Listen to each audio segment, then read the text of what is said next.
right, listen up. Let's go kill some sharks! Sharknado, Sharknado, Sharknado.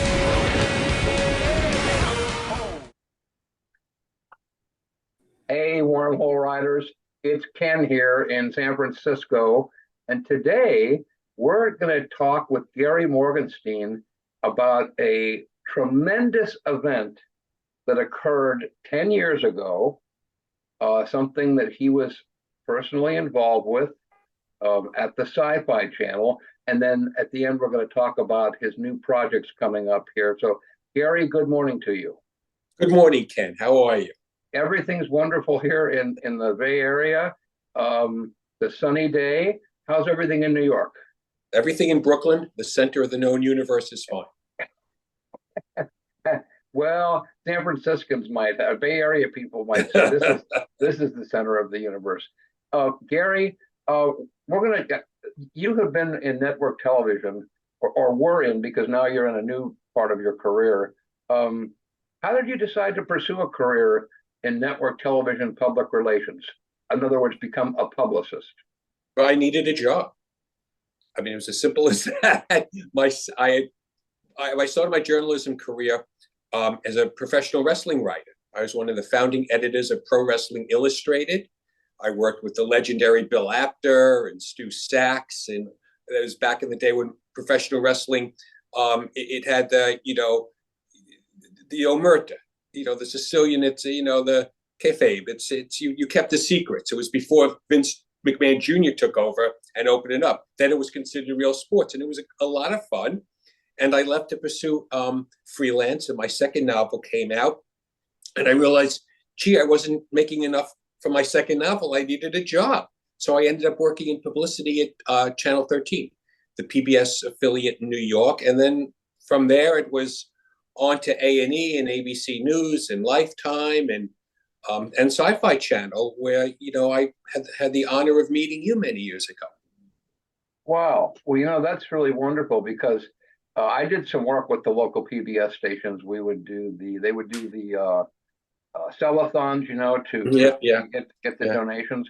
But that's interesting that you started in the wrestling world, because my father loved the wrestling and the fighting world. And on Friday nights, they would get the TV and they'd go down to the ranch, and a friend of his climbed to the top of a redwood tree to put an antenna up, because they couldn't, there was no cable TV, there was no satellite. No.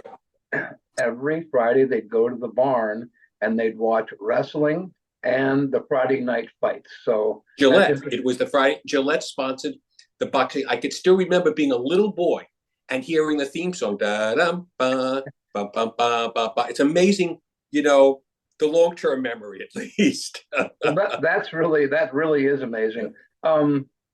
This year in 2023, and this is kind of why we're here, Wormhole Riders covered this product, and it was a sensation. Is 2023 an anniversary year for something, 10-year anniversary for something exciting that you started work on for Sci-Fi in 2013? Yep, July 13th, 2013 marked the premiere of Sharknado, and I was the mad PR genius behind Sharknado. It was scoffed at, diminished, and in fact, like many of the sci-fi original movies of the day, it was laughed at. I would sit at the staff meetings, and everyone would be talking about, the big budget original series, and I would start talking about like Mega Python versus Gatoroid or Mothman, and people, and the eye rolling. So Sharknado was one in the many long line of those wonderful projects, those wonderful B movies were put together by Tom Vitale and the late Karen O'Hara.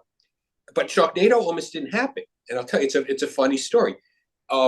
This is June, so about a few weeks before we were premiering, there was a series of tornadoes in the Midwest, and they killed. I don't know if you remember, they killed the hosts of the Discovery Tornado Watchers series.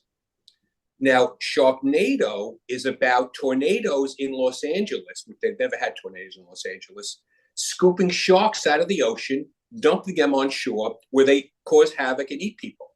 So my the great leaders at Sci-Fi said, well, you know, it might seem like it's insensitive. I was like, what? I said, wait a second. It has nothing to do with it. And I tried to explain again what Sharknado was about. And so my boss said, and I said, look, I'm getting great publicity. I already have the New York Daily News TV section is doing a whole feature on it. In fact, they didn't care to see a video. They didn't want a screener. They didn't even care about the photographs, such as they were. They said, it's just the title. I said, people are interested in this. They said, well, you better be careful, because if there's pushback and we're embarrassed, it's sure you know what. And I don't have to say the word because everyone knows. All right. So we got, now, and there's another story. Ian Ziering, the star, wouldn't do any publicity. He thought being in Sharknado was going to destroy his career. The only reason he took the role was because he needed a job to keep up his SAG health insurance. So when we did our press calls, I'm sure you were probably on the press call, we had Anthony C. Ferranti, the director, Tara Reid. Ian wouldn't do it. And we got a lot of, you know, it was fun. It's like a silly title, it's a crazy title. And Entertainment Weekly, we're more writers, blah, blah, blah. Everyone was covering it. But we figured, okay, it's going to be yet another B movie. So Thursday, July 13th, it premieres. I don't pay any attention. Back then, I didn't pay attention to social media. I go to sleep. And the next day, I go to a friend's house to borrow her suitcase because I was going to Comic-Con in a few days. And she says to me, oh, hey, you know, did you know that Sharknado was on the Today Show? I said, what? She said, yeah, they just did a segment. They're going to do another segment. I said, what? What are you talking about? Well, as they say, it blew up the internet. You had the American Red Cross tweeting what to do in the event a Sharknado hits you. You had Mia Farrow saying that she and Philip Roth are watching Sharknado. It was complete craziness. So I get to the office and my phone is like about glowing, Ken. It was glowing. I had to have people come and like bring me food. At a certain point, some colleagues were angry because when I left to dare go to the bathroom, my phone was ringing too much and bothering them. I mean, it was nuts. I had to apportion people. We had like 3 interviews going simultaneously. The people who would never have taken my phone call or even opened a press release from me, you know, Primetime Live, CBS News. I mean, you name it. And it was like, whoa. By the end of the day, one of my last calls was from Nightline. And the producer gets on them, you know, wanting to talk to Ian Ziering, Tara Reid, interview the producers, the fun people at the asylum, the director, Anthony Ferranti, do on location, blah, blah, blah. And internally, everyone's like, what's going on? What's going on? So the last call is from Nightline. He says, well, we want to do a piece. And I was getting a little... For those that don't know, Nightline was the hit late night television show on ABC. Yes, news. I mean, it was... Yeah, Ted Koppel. Ted Koppel. Yeah. Hello, Ted Koppel. And they said they want to do a segment. And I was like, I was tired. I had a headache. I really needed some wine. And I said, why? I said, there was just a military coup in Egypt. And you want to do something on Sharknado? They said, yeah. I said, fine, whatever.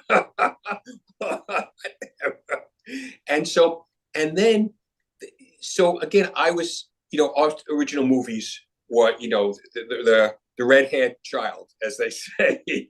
No one wanted anything to do with them. But suddenly, you know, remember John Kennedy said, victory has 1,000 fathers, but defeat is an orphan. Well, I suddenly had like 1,000 fathers and mothers who were like, oh, what are we going to do? What are we going to do? So we have Comic-Con the next week. Now, no one had ever thought about doing this. So we had to scramble and get the cast together and get a panel and the party. And we were off to the races. It was insane. Well, you know, Gary, we fondly recall the beginning of Sharknado. Wormhole Writers has always been famous or infamous for live Twitter parties. And we had been doing the sci-fi movies of the week that were on every Saturday ever since we got started, about almost 18 months. And they were fun. They were, you know, groups of 20, 30 people. When Sharknado hit, the Twitter blew up. And so we contacted the folks, and you guys I know were scrambling, and we were told it's booked out. We can't get you in. So finally, in the third and fourth year, we covered the panel and the press rooms, and it was such fun because I remember meeting you there and interviewing Ian and Cassie Serbo and Tara Reid and Anthony and another guy named Thunder Levin. And yeah, the writer, yeah. The Sharknado films were the epitome, the halcyon days of sci-fi movies of the week, and it was a great 5-year run. Yes, well, I think Sharknado 2 is the best because there was more money. I think the first movie was like $27 the budget, but it had a soul to it. It had the humor and a poignancy, and again, there's all this backstory. So once it became successful, of course, everyone wanted more money. Yeah. So, yeah. There was not like a long-term deal to keep doing Sharknado. No one thought it was going to be a franchise. So the negotiations took a long time for the next summer, for the next July 2014. So, 14, 15, 16, 17. I mean, you guys were there. So, yeah. Yes. Yeah. So they wanted to start. It was going to be filmed in New York, which was a lot of fun. But the negotiations dragged and dragged. So by the time they got ready to film it, it was going to film in February. Now, February in New York can be a little chilly. So first, we wanted to. The script originally called for it to be filmed at Yankee Stadium, where the Sharks go crazy, and the Yankees were too precious for that. No. Even drama, you can't destroy Yankee Stadium. Really? Are you kidding me? You haven't won a World Series since 2009. But anyway, besides the point. The Mets said, sure, you could tear up Citi Field. That sounds like fun. So we head up to Citi Field, and the casting call was for extras and everyone because it's supposed to take place in the summer. And to be in shorts and flip-flops, it was 12 degrees and snowing. Oh my! So these poor people were all grouped around what few heaters there were, like they were turning blue. So someone said, "Well, how are we going to explain this?" I said, "Look, this is easy enough. It's a Sharknado. It affects the weather." They would say, "Oh, that's good. That's good spin." So that had a wonderful all-star cast, and it became the highest-rated original movie in sci-fi history. And see, but then what happened? No, go ahead. I'm sorry. Well, no. I mean, this thing just really was the epitome of the success of the sci-fi movies of the week. What was it like for you on this 5-year run to go to the Comic-Cons and do Sharknado panels with the creators and the Asylum? As for those that don't know, the Asylum is a movie production company. What was it like for you during those years to be at the cons and flying around the country and covering Sharknadoes? I mean, 1, 2, 3, 4, 5. We think 2, 3, and 4 really took off, and then the final one was good. They were all good. What was it like for you to go around the country repping, being the publicist for Sharknado? Well, it was like all you had to do was say Sharknado, and it opened doors. Remember, I mean, it became part of the political lexicon. I remember one story, it must have maybe Washington Post or Politico, anything. They were talking about something going on in Congress, a battle, and they said it's a Sharknado. It was like, I mean, you didn't have to explain what Sharknado was. And then suddenly it was all over the world. I remember the first time we had simultaneous viewings of the movie all over the world. I'm thinking people used to laugh at me. I think that was that in the third year for Sharknado? Oh hell no! Yes, because still Sharknado 2, people were, well, maybe it was a one-time thing. Everyone was excited because sci-fi needed the ratings. Because no one ever wanted to say the real truth was that the highest rated show on sci-fi was SmackDown. wrestling on Tuesday night. No one, you weren't allowed to say that. So they thought, well, maybe the first one was a fluke. We want to do what we can to push it and promote it, but you never know.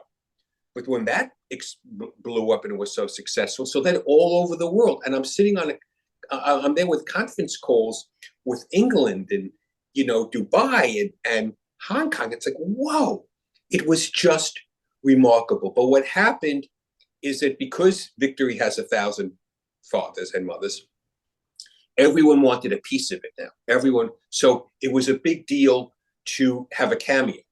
And so NBC Universal wanted to get all the stars of all the shows.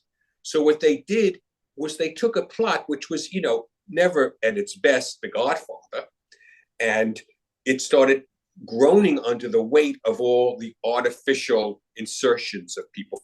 For example, you had Mark Cuban as president. Now, we said, how is it? There's no way the host of a reality show would ever become president of the United States. That's pretty far-fetched, right? I mean, you can't. You can't. No, you're correct, because you were able. Sci-Fi was able to sign up these guest star cameos. I mean, famous people: Cuban, Nichelle Nichols, Lieutenant Uhura. I mean, the list, folks. Yeah.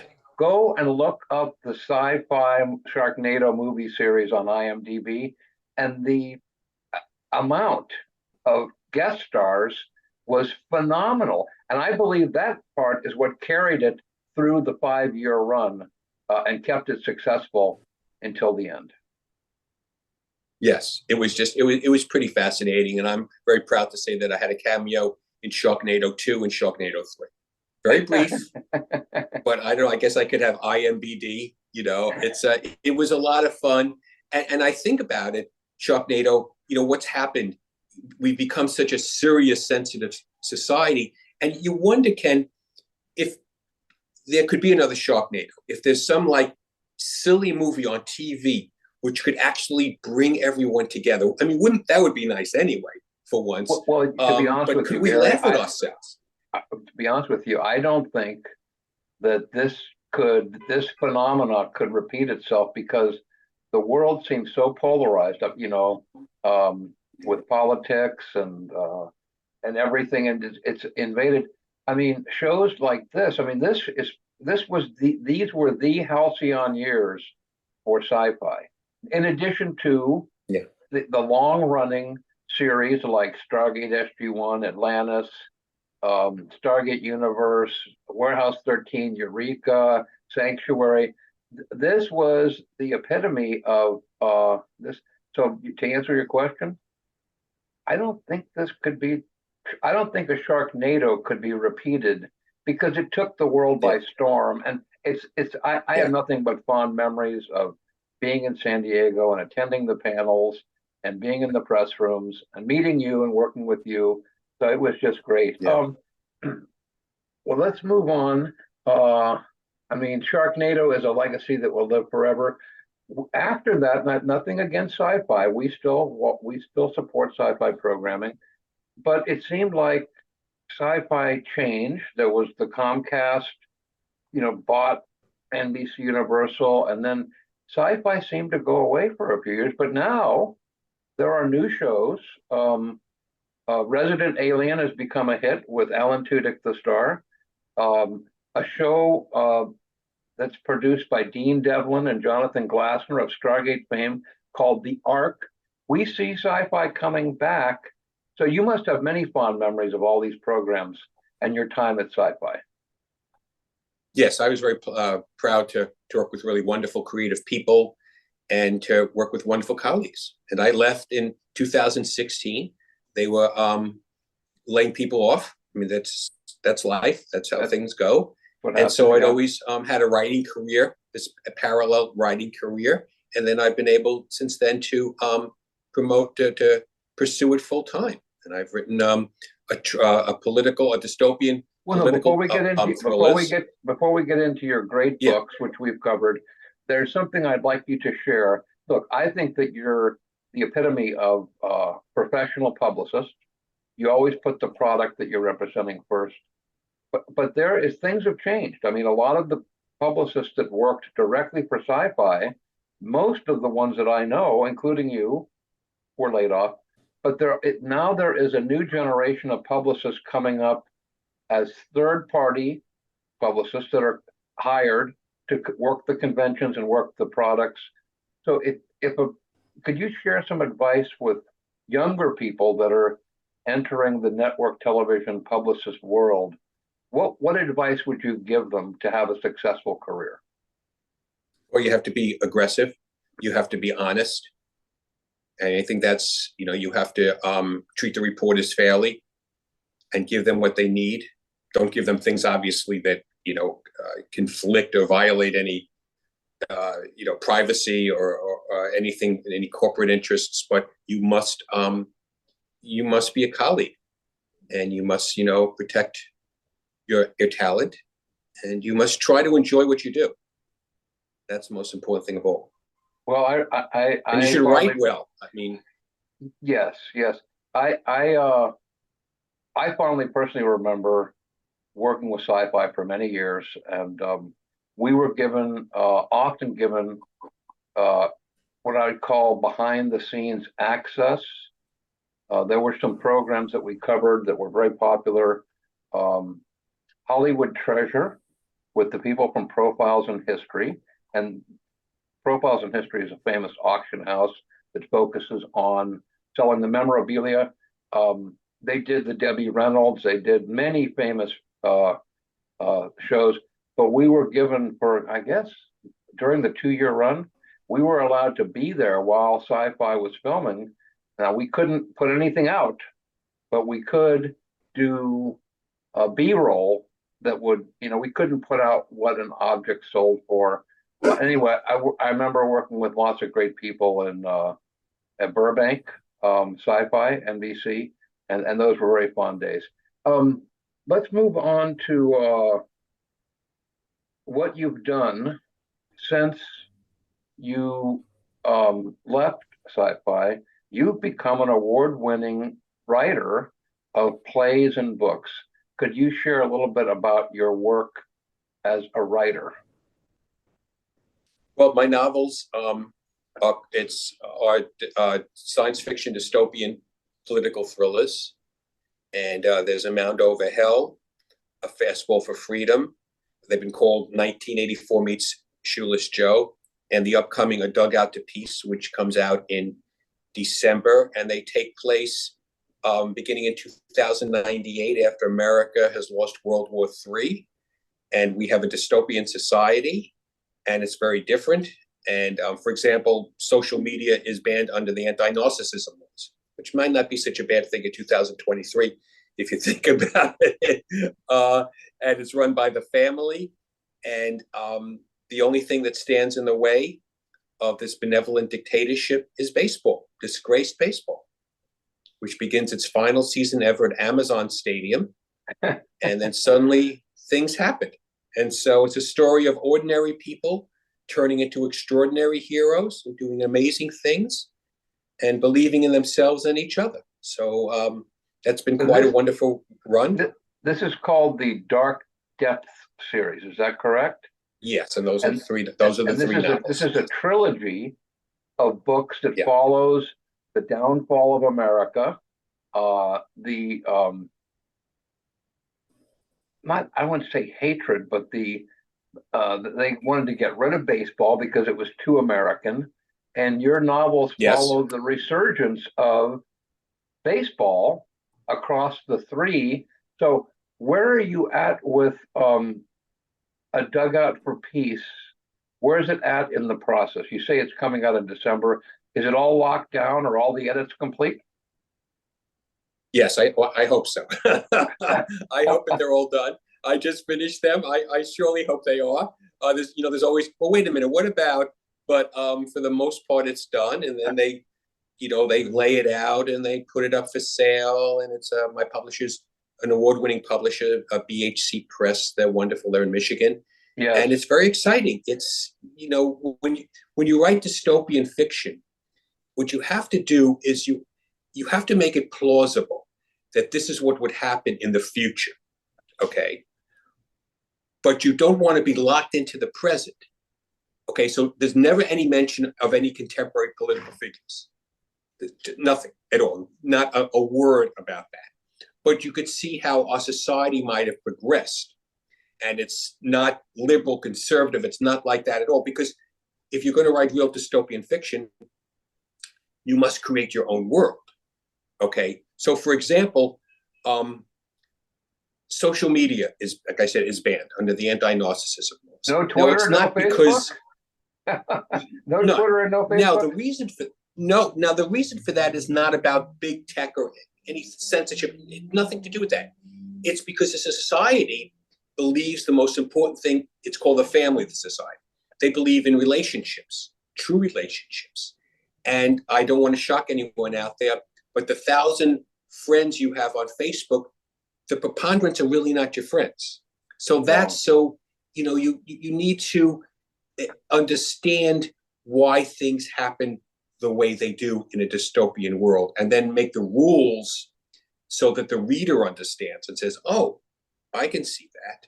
And so it's been a lot of fun. Sometimes when you write dystopian fiction, you say, oh, wait a minute, I kind of backed myself into a corner, and you have to find a way out of it. But yes, baseball is the metaphor. Well, it works. We've enjoyed the first 2 books in the series, and we're looking forward to the third. And folks, we're going to interview Gary, focused exclusively on A Dugout for Peace later this year, just prior to its announcement. So, I mean, this is really great stuff, Gary. Congratulations on completing the trilogy. How many years do you have in this trilogy? I mean, from the first concept to now, when this December, the third book in the trilogy comes out? How many years? It was May 2015. May Wow. 2015, my wife and I were having Sunday breakfast, bagels, everything bagels with cream cheese, listening to the Beatles, and the idea popped into my head. What if America has lost World War III? Its society is ruled by someone named Grandma, and baseball is about to have its last season ever. And I said, oh, that's cool. But then you have to come up with a story that's a little thing like that. Well, what people don't realize, and this is not only true for books, but for plays, you've had several award-winning plays. So you have 8 years in on this project. And congratulations on completing this project. Now, you also, as we just mentioned, plays. You also have had plays that we've covered here at Wormhole Writers, and many other people, Mad Mel and the Meridians, and all kinds of different things. What's coming up this year? Matter of fact, I think in New Jersey and also here on the West Coast in Hollywood. What are you working on? Well, my Broadway World Award-winning play, Black and White Cookie, which is about the unlikely and powerful friendship between an African-American newsstand owner and an eccentric Jewish customer who come together and show there's more that unites us than divides us. Has its West Coast premiere in Los Angeles at 905 Cole Theater in Hollywood, beginning July 21st for 5 weeks, a production of Sky Pilot Theater. And then August 11th through 27th, there'll be a separate production at Center Players in Freehold, New Jersey. So wow. at some point it's going to be on both coasts simultaneously. So that's not too shabby. Congratulations. I know you worked hard on these plays and these books. I think it's wonderful that you're going to be anchoring both coasts almost at the same time. And just congratulations on this great success, because one of the things about A Black and White Cookie, which we've written about before, and it was greatly delayed by the pandemic, was it not? It was canceled. Yeah. The original production in New York City was canceled by COVID. Yeah. Yeah. So I mean, this is the success that you've been waiting for, because you actually, I think, was it 2020 when? Yeah, March 2020. Yeah. You had completed the book and you were getting ready to hit the quote off-Broadway circuit in New York, and then bam, COVID and no plays. So This is No, really nothing. a wonderful accomplishment Yeah. that you're going to be on both coasts. Thank you. Well, Gary, we're going to wrap up here. What's next with the books series done, the plays finally hitting off Broadway or New Jersey and in Hollywood? What's next for you, Gary? What are you going to cook up next? Well, I always have something to cook up. I'm pushing one of my new plays, Free Palestine, which looks at academic freedom, the threat to academic freedom, and political bullying. And I just finished a new play called Walking Charlie, which is a romantic dramedy about two mismatched people brought together by a pug named Charlie, inspired by my pug Tiger. Well, he's already said he wants a role. I said, we'll see. Well, we would ask that you bring Tiger on screen. We've seen him before when we've interviewed you. Yes. But we know he's out walking your lovely wife, not the other way around. Well, Gary, we want to thank you for sharing your career and the 10th year. And again, I believe it was 10 years ago, just last week, that the first Sharknado came out. And folks, if you haven't seen the Sharknado series, you can get it on YouTube. You can buy it, relatively competitively. And I think you can go to Amazon, and I think you can still order the DVDs. It's a fun family movie that deals with just plain good old entertainment. Something I think we all need more of here in 2023. So, Gary, thank you very much. Amen.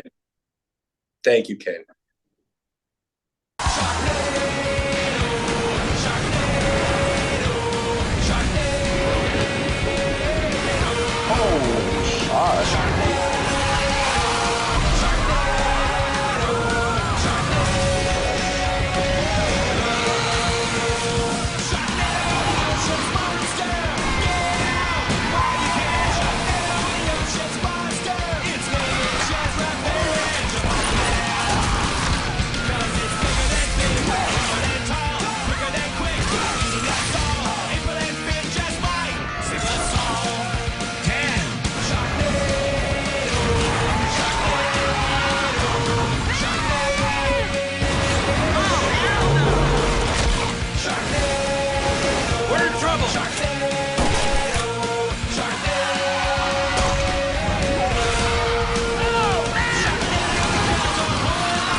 Change the bzz, bzz, ah, ah.